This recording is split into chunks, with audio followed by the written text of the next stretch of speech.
So glad you're here. I imagine you're here because something on this bubble story seems a bit off. Let me help break it down.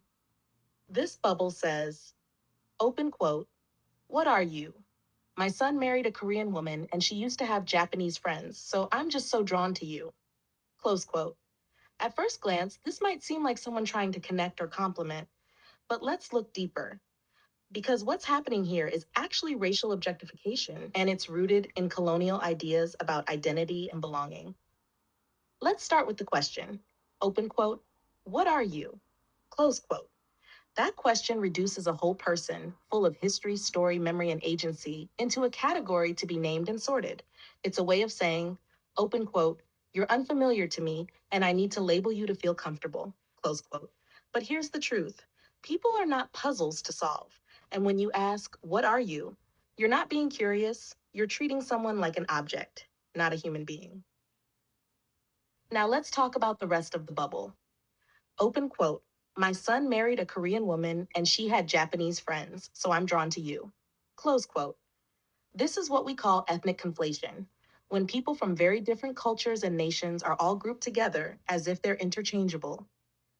It's also racial exoticism, which means being attracted to or fascinated by someone because of their race, not because of who they are. Even if this is meant as a compliment, it's actually a form of benevolent racism.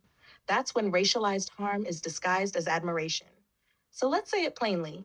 Open quote, "Being drawn to someone just because they look Asian is not connection. It's fetishization, a word that means turning someone into an idea or image you project fantasies onto." Close quote. Why this matters. It erases cultural difference. Korean and Japanese people have different histories, languages, and lived realities, including very painful histories with one another, shaped by war and colonization. It centers white comfort, not the dignity of the person being spoken to. It turns a conversation into an awkward performance, where the person has to choose between correcting you, staying silent, or smiling through discomfort. This is not just about one comment. It's about a system that teaches white people to see others through stereotypes instead of stories.